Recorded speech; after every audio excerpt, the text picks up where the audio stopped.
Welcome back to Open to Truth, a podcast all about exploring big ideas and discovering truth together. My name's Clint. Hey, I'm Tony. Welcome back. And on the heels of last week's episode on deconstruction, I was just thinking over the past week how that relates to the project, I guess, of sharing one's faith. So... communicating it to somebody else. Right. With an intent to persuade or just in... Well, we can get to that in a moment, what the motivations are, but I think as a way to jump into this, recognizing how important sharing our faith was in our faith communities and spiritual story. Yeah. So that was a huge value all the way growing up. I mean, and for good reason. There seems to be a lot of injunction to do that in the New Testament. Yep. And, the Great Commission. I remember it being likened to, I felt a urgent sense to convince people that the house was on fire, sort of a thing.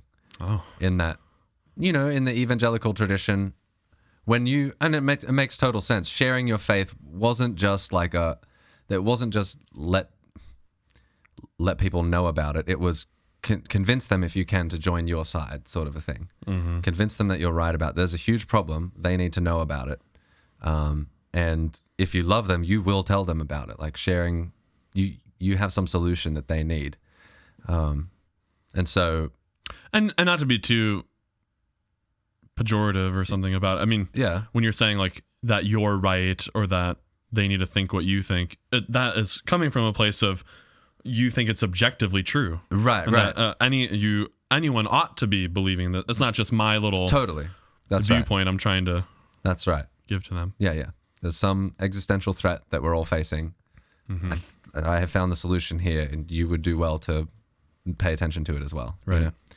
But yeah, it was something that certainly I gave a lot of thought to and was expected to do, and it was part and parcel of having a faith was sharing the faith. And even I would say, and I still kind of think this, but the better churches and faith communities kind of build that into like the purpose of your life. Yes. There's mission to it. We're all on mission together. This is the ultimate thrust of why you're here. Yes. Is to, at least in part of that mission and telos and purpose of your life is to communicate the great truths of the gospel and maybe embody them in the world. And that's a little bit of a difference than, embody them in the world. So those are two different things that get emphasized. Right. It's like more so in different. It would be traditions. Good for a church to serve its local community and do outreach and that sort of thing and embody what they're believing. But at least circles that I grew up in, I would know people who, if the conversation never steered towards, do you know where you're going to go when you die, or how are you really living your life, or what's your relationship with God, then the community service is just sort of a pretense for that conversation. If that conversation never comes up or never takes place, sort of a waste of time. It's good, I guess, that we did that, but it was certainly not an end of itself, the service of others, right. Yeah, I agree. Like it just fell short of having ultimate or eternal significance. Yeah. Even community, like I can remember, because I used to be this way as well, going to a church that would have maybe life groups or small groups, and maybe some of them are like, we have connect groups, that are, here's some activity we all enjoy doing together, whether it's running or cycling or whatever. Yeah. And we get together and we do that activity. And I would always sort of be the critical one, but when do you pray, or when do you open your Bible, and right. when does real spiritual stuff happen? It's like, well, no, the running together is the real spiritual stuff, but I did not think that way for a long time. So I guess what's interesting to me is what to do with this compulsion or this felt need to share my faith with others. At least I have not totally shaken that sense of calling from my upbringing, and I think view that as a large part of what I'm to do if I am going to be a Jesus follower. How do you do that on the other side of a deconstruction journey where you're maybe not as tied to some of the doctrines that initially were undergirding that call to action in the first place. Yeah. But presumably you've landed somewhere and you have something that you perceive to be of value in the realm of the religious that you hold on to. And in that sense, it would make sense that you would want to share that with somebody else. If you feel like you have stumbled onto a truth, be it however small it may be, and that's valuable for you, that you know something or you have hope for something, and you think there's reasons other people should investigate the way you have, it would make sense that you'd want to share that, if you found something good. So I can see why that desire is still with you. It's still with me. Right. Just the way I talk about it now is different. The way I approach it is really different. Yeah, absolutely. So just anecdotally, I think I've shared this on the podcast, but maybe we can talk about different ways that we used to go about doing it. And I don't even want to say right now that it was like bad or that I regret it or something, but just I don't do this anymore. I haven't for a decade. But I used to go to downtown Cleveland. Tower City is this big mall inside one of the skyscrapers, and outside is this place called Public Square. Yeah. And you can rent a permit to do some kind of live vocal event. So we got a permit for a microphone so that we could preach open air preaching in the town square. We would bring our guitar. I'd bring my djembe. Yep. We had a little crew of guys. Yeah. And we would play some worship songs as they're trying to walk to work and they're all in their suits or going to the mall. Yep. And then Christian would do, this other guy that I did it with would do some open air preaching. I think I might have done it for 10 minutes or so and then got nervous. And was the goal there shout stuff that would initiate a one-on-one conversation with somebody and then persuade in one-on-one conversation? How did that go down? Or was it you're hoping a crowd will gather and you'll preach a whole sermon and then give an altar call at the end? When we were firing on all cylinders, there would be 3 or 4 of us. 2 would be kind of manning the vocal part on the microphone with music and or preaching. And then you'd have 2 runners kind of going around with their gospel tracts. What's that? And okay. Explain that for people. Yeah. Well, just a little pamphlet, palm size thing that has either just a list of truths of the gospel or a whole sequence of like a guided questionnaire to get them to the point of placing faith in Jesus. Could be a comic strip, something that tells the story. This one was extremely severe. Was it? Yeah, no artistry. Okay. It was just like, where will you die where will you go when you die, heaven or hell? Yeah. And then it walks you through, you violated the 10 Commandments. Was this Way of the Master? It was inspired by that. Okay. I think this was a homebrew cook-up that someone had done. So you had 2 runners. They're out there with these tracts, and they're jumping into one-on-one conversations, and and using what's being spoken on the microphone as kind of a launch pad. Like, hey, are you guys? What do you think of what they're saying over there? Yeah. Yeah. And as far as I can recall, it was not done in a super mean-spirited way. Right. It wasn't turn and burn stuff. No. Yeah. Like, we were trying to be winsome, but at the same time, we were carrying this style or like emphasis of message on like you're in trouble, if you don't. Yep. Was the emphasis on God's love and an opportunity to step into a relationship with him, or was it more emphasis on what will happen if you don't do those things? Or 50-50, both? I think it would have been tailored to the conversation. Yeah, okay. Depending on how they're responding. And can you finish walking me through the Way of the Master bit, how that conversation goes? Sure. Yeah, so you walk someone through the 10 Commandments specifically and show the ways that they fall short of the glory of God. So have you committed adultery? Well, no. But have you lusted in your heart? Yeah. Well, yeah. Okay, well, now you're an adulterer at heart, or you're a liar at heart. You're a murderer at heart when you've been angry. Yeah. So convince them that they're guilty. They fall short of being the perfect person. Yeah, you stand guilty and condemned before God. God's justice has to punish sin. And so luckily, Christ has stepped in and paid that penalty, removed that guilt in a way. And so if you believe in him, then you will have your spend eternity guilt removed. Yeah. And there's a whole, more detailed way of putting all of that. And the call to action is a prayer, a sinner's prayer. To repentance. Which is, I recognize I've done wrong. I'm sorry, God. will you forgive me? I want to be in relationship with you. That's the sinner's prayer in a nutshell. Yeah, yeah. Right? Yeah. And then we'd, when that occurred, which was not very often, but we would have these weekly Bible study things that's their next step. Yep. Plug them into that. And yeah, this was kind of a rogue thing, wasn't attached to any particular church. Oh, you weren't with an organization? No. Just freestyling out yeah, there. which is part of what made it somewhat ineffective, I think. Yeah, But, good for you. but anyway, that was, to me, that was sharing my faith Yep. long ago. Yeah. Now, different evolutions of that, at least for me, like we used to do these things called water giveaways. So it'd be a hot day. I remember. I did plenty of them with you. Yeah, yeah. And we have our whole cooler. We'd buy a bunch of bulk water bottles from Sam's Club, strap a little card to it that says, just because God loves you. Yeah. And then the info for like the local church service. And so, I mean, that was a fun time. Like just giving out free cold water to thirsty people. Yeah. Service evangelism. You know? Yeah. It's hard to say there's anything wrong with doing that, you know? Yeah, like, very that's a good few thing. negative responses. Everybody like, wants free cold water. Yeah, I don't believe God loves me, or I don't believe in God, and they'd throw. I've had people throw the water back, but Right. I mean, it's so infrequent. Usually, they're like, "Oh, thank you, that's so nice." Yeah. It's a hot day, water, you know. Yeah. And it's trying to do something loving for someone. Oh, why are you guys doing this? Well, just because we love you and God loves you. You know. And Yeah. Now, I did always feel, I don't know if you felt a pang of dishonesty with that. I always did, because it kind of felt like marketing to me as well. Mm-hmm. It's like, why are you guys doing this? Oh, just because we're hoping you'll come to our church. But I mean, ultimately, the reason we hope somebody comes to church is because we believe God loves them and there's a good relationship waiting there for them. You know? Totally. Yeah.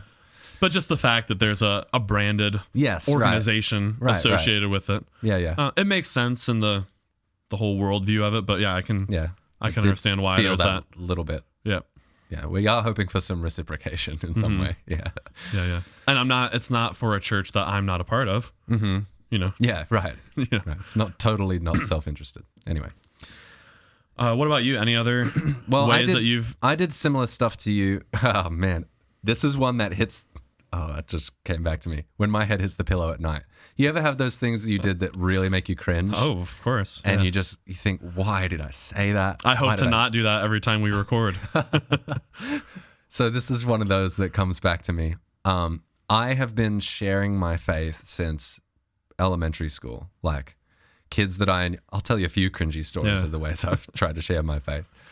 So definitely just telling my friends at elementary school like that I believe in God and they need to believe in God. And I think I had a pretty good handle on a traditional gospel message there. Mm-hmm. God, man, God, what if you do, what if you don't? So God created us for a relationship. We went our own way. God sent Jesus. Here's what happens if you do step in a relationship. Here's what happens if you don't.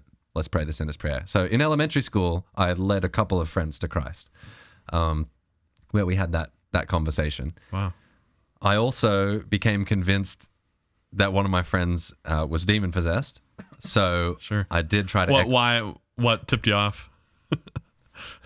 Okay, this is the mind of like an 8-year-old, so you know. What has he done? Okay. At the time, I thought that the game The Legend of Zelda Ocarina of Time was like demonically inspired or had some kind of juju on it, and he was playing this game. And anyway, I don't remember the exact conversation, but I became convinced he was demon possessed, and then he started talking in a demonic voice. So either he's just kind of a strange kid who was hamming it up and he thought we were playing make-believe, but I really believed it, which is probably what it was. Trolling you, yeah. So I followed him around the playground trying to exercise him. That was one way I tried to share my faith. It's since become one of your favorite games of all time. It has. I love that game. I was commanding them to come out in the name of Jesus. And that was in like year 4, 4th grade. Okay. Or so, 3rd grade. Then I remember having in middle school, it more took the form of debate. And that's where I started to figure out like there's arguments that like you can lay out reasons for things. And I remember having some pretty long debates with... Compel them on pain of irrationality. Yeah. Long discussions and usually revolving around problem of evil, that sort of thing. And I think they were good discussions. I don't remember everything that I said. The one that makes me cringe, other than it's not the demon possession one, but that does make me cringe. I had discovered the arguments of natural theology, William Lane Craig and that whole bit. Real fan of the Kalam cosmological argument. Thought it was just great. Yeah. Couldn't believe that I had such rock solid ground to stand on for defending my faith. I was working at a radio station, Christian radio station, and they do a fundraiser every year. And it's like you pull an all-nighter, the whole crew's there. It's like, it's a whole thing. So we're there. It's probably 11 o'clock at night. I head downstairs and I look out and I see there's a couple of drunk blokes out on the outside the doors, which are locked. And they grab some of our balloons that we've got out there. And then they mooned us through the door. No. Like they pulled down their pants and mooned us. And guy who works at the station, he riled up, like he arced up. He went out there and give me those damn balloons and shouted at him and whatnot, which I thought was not the most Christian thing to do in the world. But I went out there and I thought, this is my moment. Because they started saying, you guys are so stupid, you believe in God or whatever else. Yeah. And I was like, your time has come. I was like, Kalam, cosmological. You're equipped for this exact moment. Yes, I stepped forward from the group, it's a gang fight or something. Stepped forward and I laid out the Kalam cosmological argument. At midnight to two drunk blokes. Which is, if you haven't heard it, what is it? Whatever begins to exist has a cause. The universe began to exist, therefore the universe has a cause. Boom, mic drop. Like I'm done. And they just said, that's stupid. Someone just made that up, and then started cussing at us. And I was like, wait, no, don't, you need to. I'm trying to reason with you. Appreciate the nuance of this, and so bad. So that's sort of how not to use those arguments. Really failed to read the room there. But I did at some point lean pretty heavily on the arguments of natural theology when it came to sharing my faith, especially with a skeptic or somebody who was sort of hostile to religion or Christianity. Yeah. That was the next phase that I went through. Also did the street preaching thing at OSU and that's not at all crazy of you to want to do that. I mean, just how do I put it? It's a good strategy in the sense that natural theology is an attempt to appeal to data sets that non-religious people would also endorse in order to get to a conclusion that they might initially balk at. Yeah. So that makes total sense. Yeah, that's right. I don't know. I don't think I could say I ever convinced somebody, though, in those conversations. At most, I maybe gave somebody reason to reconsider things or like pause or something. Or I came across as maybe the most reasonable religious person they've encountered. It's not that strikes them as being fresh, but I don't think I ever just fully persuaded somebody with those arguments. I've also done street evangelism where there was drama and music involved. So when we went to India, that's what we did. We had a dance that we had learned, choreographed dance just to get people's attention, some pretense for a crowd to gather. And then we'd stop and slam him with the gospel. Yeah. So that's a little bit of our history, and I'm sure you, audience, have done things like that also. So now for us, on the other side of call it a deconstruction journey, a doubt journey, where some of the more foundational premises of Christianity and spirituality were at least in question to some degree. What does it look like to share our faith now? Like what does that look like in my life today? Yeah. Or in your life? One of the big differences for me is now that actual relationship with the person seems to take priority for me, more than conveyance of information and persuasion. I'm less, the belief sense of adjustment is not as central. It's not as urgent now. I'm more willing to play the slow game, I guess, and like build a relationship with this person, embody the good news that I've come across, and then, when they ask about it, or if conversations tend that way in an organic manner, then I'm happy to talk about why I behave this way and not that way, or why I have hope, or whatever it happens to be. But I'm not chomping at the bit to push that agenda. Like, relationship isn't just a facade waiting for my secret theology agenda to make its way through. It's just the relationship is valuable in and of itself. And I feel like people can sniff that out pretty easily when that's your underlying motive. Yeah, like a salesperson. It's like, you're a little too friendly, mate. Why? What are you selling? It's almost for the same reason I don't really like, not the exact same, but why I just totally cringe at anything MLM. multi-level marketing. Yeah, right. That, you invited me to this party not because you actually like me or want to get to know me. You would like to sell me something. You want my money. Now I get in the Christian story and package you would want to try to be offering, you don't directly get a cut of the sale in any meaningful sense. Well, maybe treasure in heaven. Who knows what that is? Right. Treasures in heaven. That's good. Yeah. How about for you? How's it changed?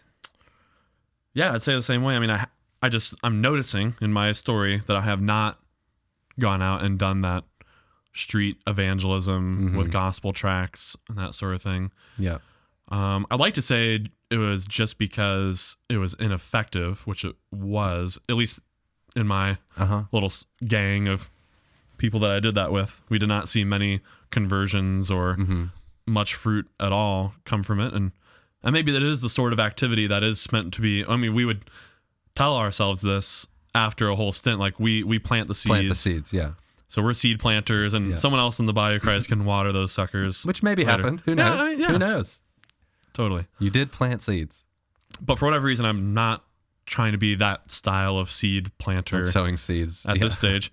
Honestly, and that's a little bit meta of me to say this, but... I was going to say it, so I'm glad you are. I mean, this is... What I'm doing with this project and what we're doing together is sort of that. I'm relaying my spiritual journey, what I've learned in my life in academia and just life experience, and trying to reason through big ideas in a hopefully winsome, engaging way to get at what are the great truths of this world that are really important. Yeah. And when you are, I mean, is what you're emphasizing different than what it used to be? Like for me, when I sit down and talk to somebody about my faith, it's funny. I used to get so triggered by somebody who would just call themselves a Christ follower. You know, I'd be like, why is that? Just pick a camp, pick a denomination. Like, why are you being so wishy-washy? Like you wanted them to say Baptist or something? Yeah, or it's like, it made me think you haven't thought about it seriously, or you don't stand for something. I follow Jesus. What are you hiding, mate? Or like, what theology can't you get on board with? But now I've become that thing I used to be so skeptical of. Like in these conversations, I just can't get past Jesus. It keeps coming back to Jesus for me.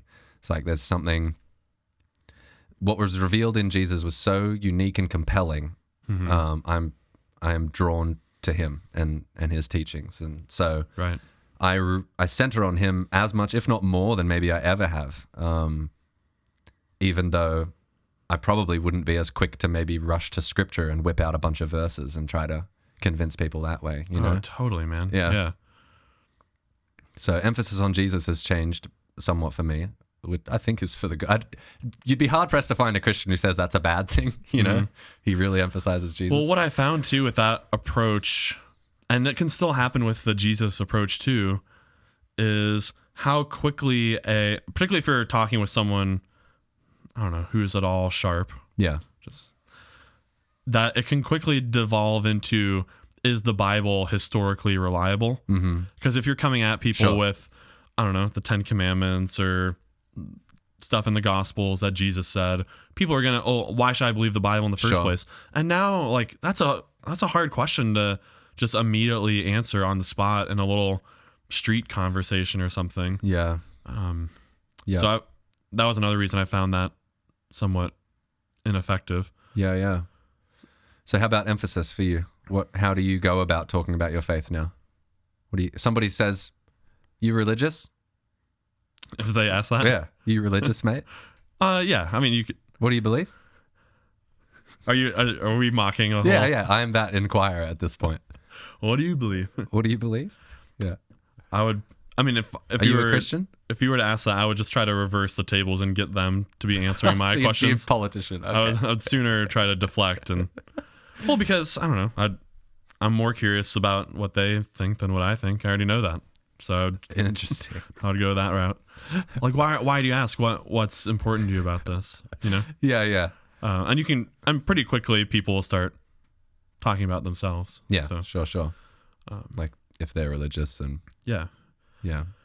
Like you, I'm much less inclined to like come right out of the gates and try to convince them to change their preconceived ideas or cherished beliefs, and instead get into that relationship. I'd like to establish trust, and that you could talk to me about anything, and I won't think that you're like unsaved or lost or something. I'm just not really like trying to trade in those categories. Yeah. I just want to respect that person as I'm going to give you the benefit of the doubt that you are a charitable, like genuine inquirer. Yep.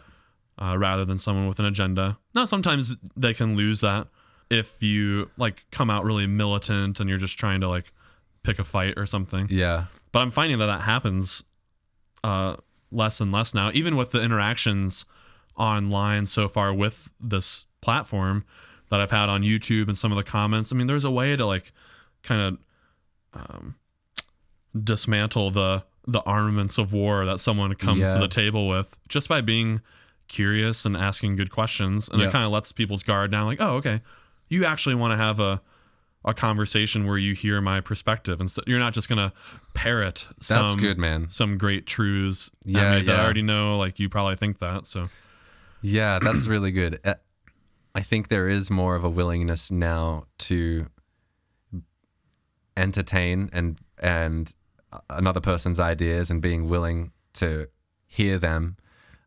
Almost like, as much as I say I would emphasize Jesus, when somebody wants to press me on what I believe, I will emphasize Jesus, but I'm much more willing to stay quiet about which camp I might belong in. Sort of becoming all things to all people, you know? Like, I'd rather keep the conversation going and really hear what you have to say and where you're coming from. And eventually we will probably find some common ground somewhere. Right. Whereas before, I almost took pride in setting myself apart as like, yep, loyal to Jesus, and that might alienate you, or that might, I don't care if that offends you. And now I actually do care if it offends you. Not that I would be ashamed of Christ, but like, I want to keep the relationship going so you can see Christ's goodness for yourself, you know? So, whereas I would have maybe called myself a coward in the past, I guess.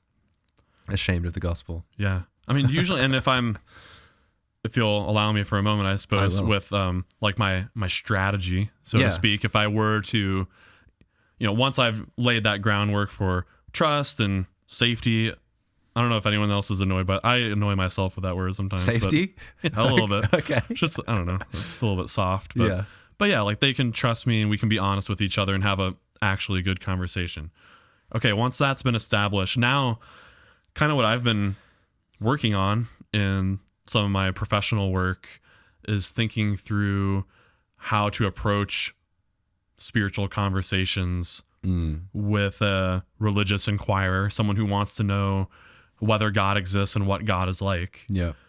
In a way that is appealing to anyone that's just in that broad category of a seeker, a searcher. Right. And so really trying to harness their own self-interest in the matter, making the project feel more real, more central, more existentially gripping to them. Yep. Instead of what can sometimes be just this abstract endeavor to find out another truth about the world. Like, oh yeah, there's a God out there. More accurate metaphysic or something. Yeah. Yeah, but really coming at the whole conversation in a way that is like, you should really care about this.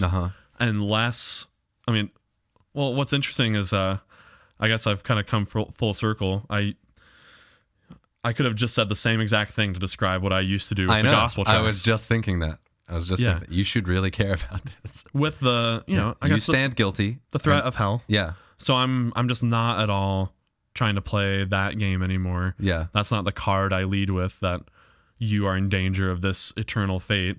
But rather, no, there are some great goods that you stand to lose if there isn't a God. Can you unpack that a bit for me? What would those be? What would be some of the questions you would lead with? Sure. So I try to paint what seems to be the universal human predicament, the situation that we all find ourselves in, but that is categorically bad. It's like a bad situation to be in. There's a problem we're all facing. And it should be of genuine interest to you to find out if there's a solution to that problem. And the problem is threefold. One, there is this possibility that you will cease to exist at some point. Now you might say, oh, that's obvious. We're going to die. Yeah, like your physical body will shut down and fail to operate. But the open question is then whether do you, Tony, die at that moment? So another way of putting it is, does your personal death coincide with your physical death? And of course, an atheist or a naturalist would say, well, yeah, because all I am is a physical thing. So when the body dies, then I'm dead. Yep. Okay. But there's this open question, maybe human beings are souls. So again, like this whole strategy is trying to presume as little as possible about anyone's metaphysical or even ethical commitments. Yep. But just, aren't you interested in persisting? Continuing to exist. And those you love, like everything that you've ever worked for, that you've cared about, that holds some kind of value in your life, will, it seems to, come to an end at some point. We talked about that in that Stoicism episode, you know, coming to terms with the transient nature of basically everything you've loved in your life. And I find that to be a predicament, a bad situation to be in. I would like the things that I care about to persist. And so I have a real stake in the game to want to know if there's a way out of that predicament.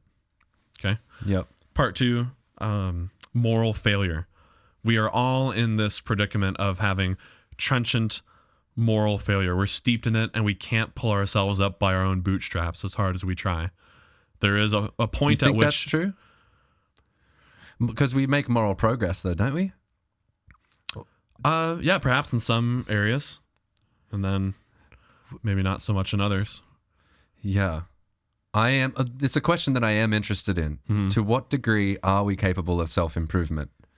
Because the Christian message, I think, well, correct me if I'm wrong about this. Sure. Maybe I'm in two minds about it. Christian message is, there's nothing you can do to make yourself perfect.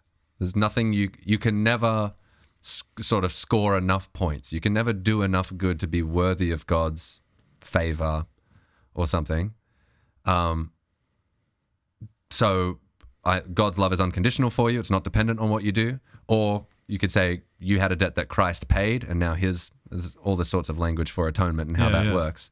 But also there is a message of sanctification, that as you walk with Christ or walk with God and develop a relationship with him, that he will begin to point out things in your life. You need to change this. Stop saying that. Stop doing this. That's not good for you or people around you. And there's some sort of cooperation that needs to happen where I'm getting this prompting. I need to change this about my life. And then I can actually act that out. I can make a change. Like you meet, I don't know, alcoholics who are recovering, and they are no longer, living in the gutter. Yeah, totally. Okay. So what's your claim exactly? That that what you just described is totally consonant with what I'm saying. Yep. Because in that story, there was an outside helper that came along and assisted to some degree in that moral journey. And again, you still did not describe someone, like what it really looks like and what it means for someone to traverse the moral journey from to whatever degree ransacked by moral failure to blamelessness. Yeah. To where you reach a point where you no longer morally err. Right. Wow. I mean, none of us are even close to that. Right. Yeah. So moral... And that seems like a bad thing, like by definition almost. Right. If we're using that valuation term bad or undesirable in any way, then any kind of immorality would surely fall in that camp, and you'd have an inherent interest in seeing that go to zero. Mm-hmm. It would be better if we were all morally perfect. I do. Yeah. Yeah, man.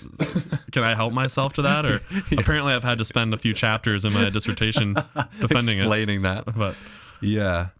So for the atheist who says moral progress is capable without God, that's really it's possible without God. That's the flashpoint. Is that part about can we pull ourselves up by our own bootstraps? That's a different question than can we attain perfection, right? Sure. Yeah. Well, you'd have to say yes, and then how can we do it? Yeah. Can I do it, or can we do it by ourselves? Yeah. And the broadly speaking humanist project or that worldview is to say that any type of good is securable within the human species' power to attain. Mm-hmm. And so, like a moral humanist might say, moral blamelessness is attainable by either individual or the collective efforts of human beings. However long that might, I mean, it might take a million years longer, but eventually we could get there by our own devices. But you're saying you don't differ from them too much in that you just say we could get there, but it would be with the help of a divine being that's sort of pulling us forward into moral progress in some way. That's right. I think so. Okay. Yeah. Some kind of a guiding hand for it all. Okay. So death, moral failing. And then the third one is the apparent gratuity of evil and suffering. And gratuity just meaning like you would pay gratuity at a restaurant. It's a tip. It's over and above the amount that you were charged. Except it's not in this country. People expect it. Right. Do you remember that first, when I was still learning that? Yeah. I walked out of a Steak and Shake. You said security was going to chase me down. Didn't even know what I was doing. So over the top and abundance. So applying that to evil, it seems like that evil is over the top in our world and suffering. There's more than needs to be for the amount of possible good that could come from it. We all get that there's some redemptive suffering, or there's some small evils that you allow in order for a great good to come. Really simple example would be like working out. I am breaking my muscle down. Yeah. It's painful. It's being wounded. Or the pain that may come from getting a root canal at the dentist. Well, it's for the purpose of some greater good in the future. Or punishing a child, and or reprimanding and sending them to the room. There's some psychological suffering, but it's to produce like a well-functioning adult in the future, hopefully. All these cases seem pretty clear, or at least that concept is open, right? Yeah, that's a viable concept. The question is all evil like that, or is there some that's just purposeless? I think it's fair to say it seems to all of us that just without thinking about it too much, just on the face of it, like, oh man, that seems so over the top and unnecessary to produce some good. Like, I think about the times when I've been in the most pain I've been in, whether it's I broke my ankle or whatever. Did it have to hurt quite that much? Could it have hurt just a little bit less and still produce whatever goods it happened to produce as knock-on effects? Yeah, I mean, or I don't know, there's a whole host of illnesses that are completely bonkers and hard to even wrap the mind around. Like, just what came to mind immediately was the anencephalic children that are born without like an upper brain, basically. And it's just very short, sad little life. Wow. You could throw in the suffering from certain natural disasters, hurricanes. People getting trapped and drowning. Did the hurricane have to be that big and whirl at this exact speed at this time to destroy this thing? And when you get into a lot of difficult problem of evil questions, that's a whole other podcast that we did a few months back and related it to COVID specifically. So how does your so just to loop that back in, that is a predicament we all find ourselves in, that the world appears to be full, or at least have a great deal of gratuitous evil. Right. So that sucks to be in that world compared to this other. There's a way the world could be where it's not that way, right? And maybe I can tell that I grapple with that. Someone that would question that true.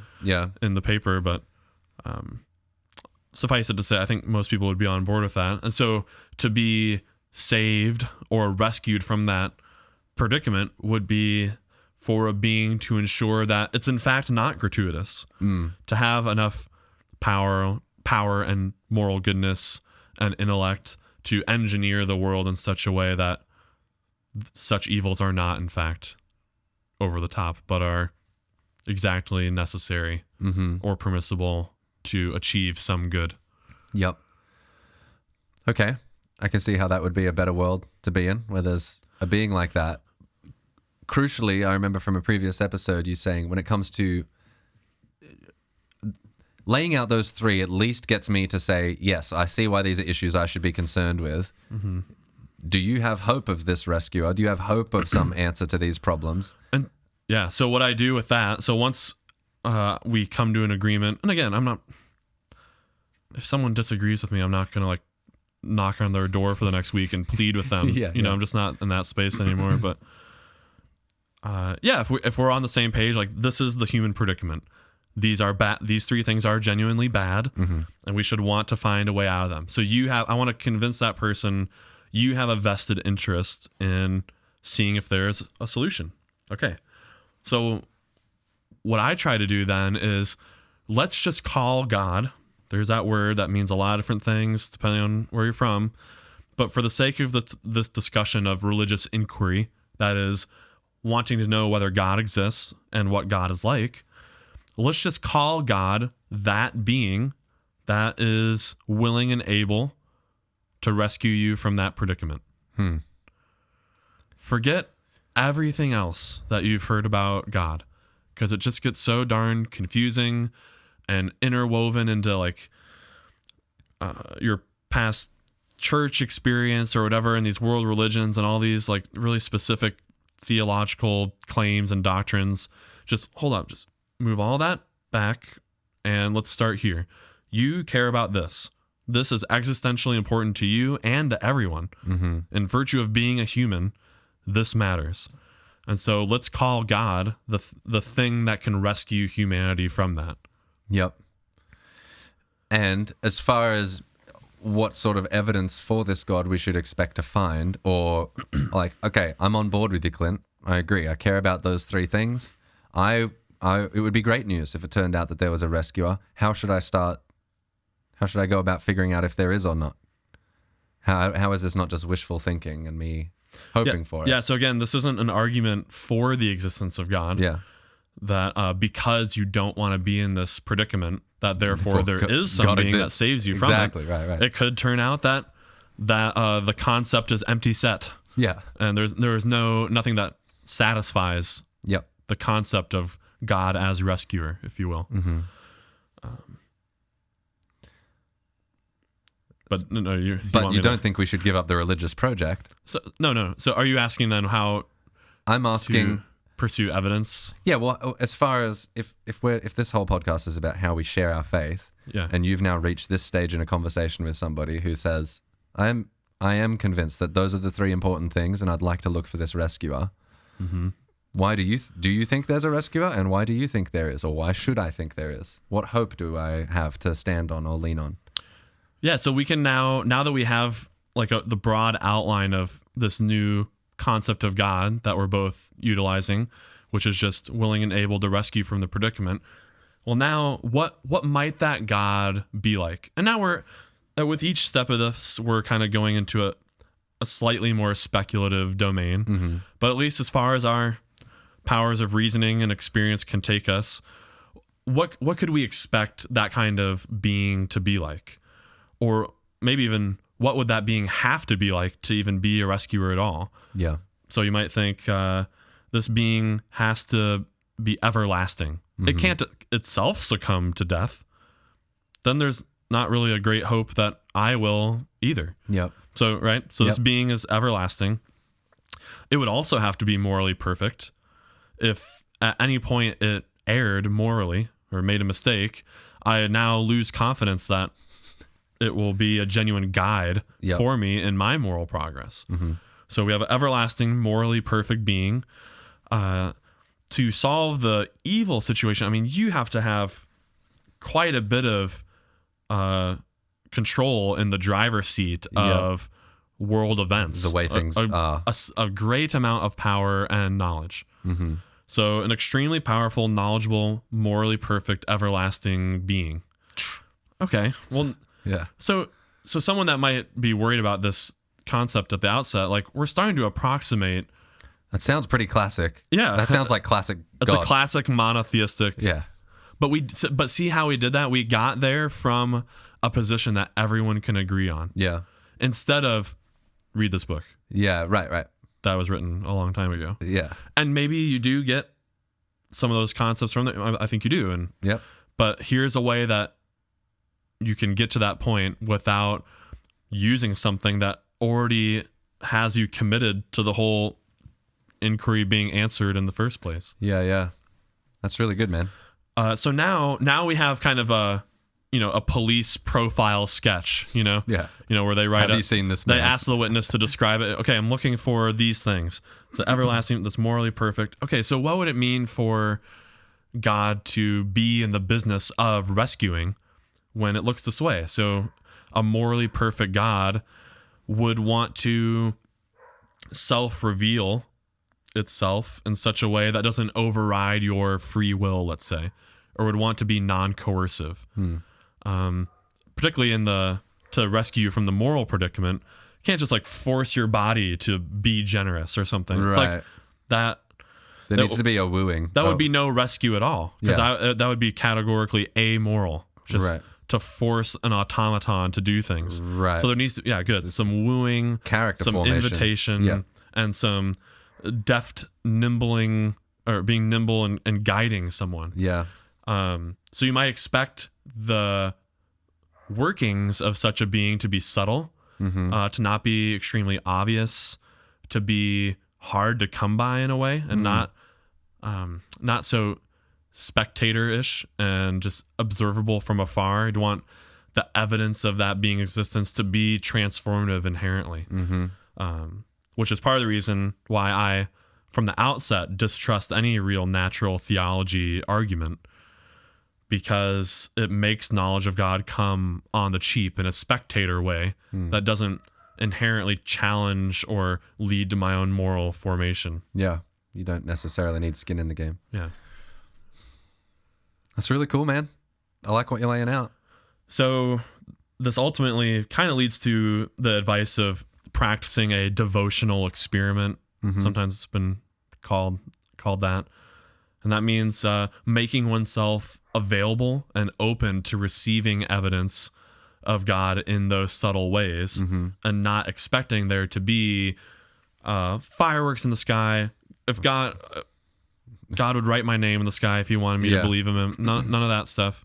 This is a deeply personal, transformative experience. If God exists, I think that if there is a being like that, that's interested in rescuing you from your predicament, then that God would act in those kind of ways. Yeah. And you feel like you have reason to think you've seen that in your own life. I do. And the reason I'm a Christian still is I think that Jesus of Nazareth is a good candidate for identity for that God as rescuer. I think it fits the police profile pretty well. Yeah, and of course I could be wrong, and I don't have certainty about that. But as far as this eons long faith tradition has upheld Jesus as someone who is morally perfect, and I can't prove that decisively. And this also could be from my own cultural upbringing and tendency to imbue or to cast my vision of what God is like in Jesus-y terms. Like if I have a religious experience, I might have this tendency to think of it in Jesus-y ways. Sure. But at the very least, I do find myself thinking I'm having this experience of the risen Christ, let's say. Yeah. Part of the Jesus story is the conquering of death, which relates to that first predicament. Someone that it seems like has not undergone personal death in a way that corresponds to their physical death, and seem to demonstrate mastery over it, rather than like a Lazarus figure who there's a story of him resurrecting, but he didn't. He was subject to it all. It happened to him. Yeah. He did not make it happen. Right. So again, those myths, I guess, or legends or stories about Jesus could all be mistaken, and I'm incorrect. But yeah, I guess I have we don't need to go into all the historicity of the Gospels discussion now, but I have at least some reason to think that those events did take place, and I don't see other really good candidates for God as rescuer. So in the meantime, that's where my credence level for Jesus as being a candidate that satisfies the God as rescuer concept is above any other individual's credence levels. Yeah. So thus, I am a Christian. And I follow that being. Yeah. And I've placed my hope and trust in it. And that's rational to do, not only because the things I'm hoping for are in fact good, life everlasting, moral perfection, and a world that's not ransacked by gratuitous evil. I'm hoping that that's the case.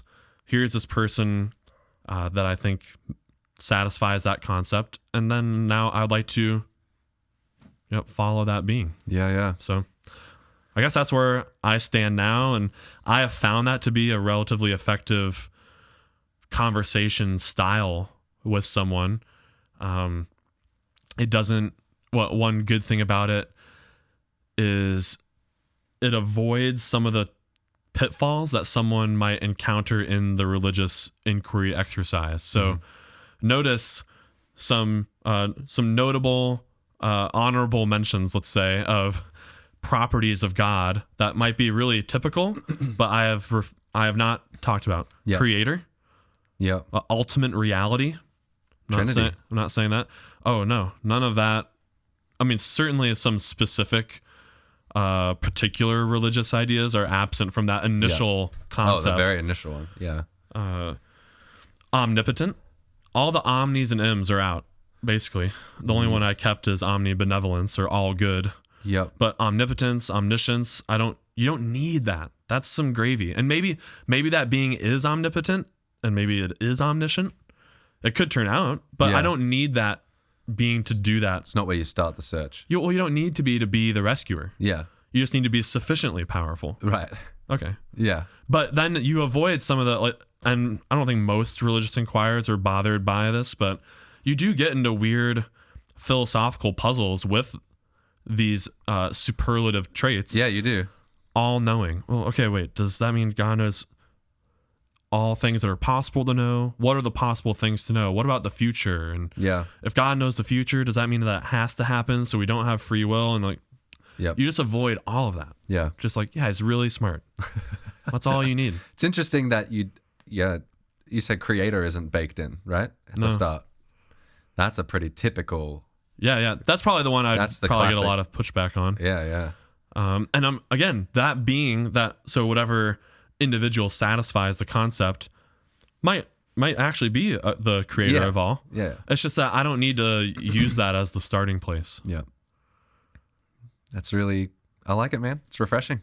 So it's a refreshing approach. So that's how, when I do get into spiritual conversations with folks that are coming from a place of maybe agnosticism or atheism or are genuinely undecided.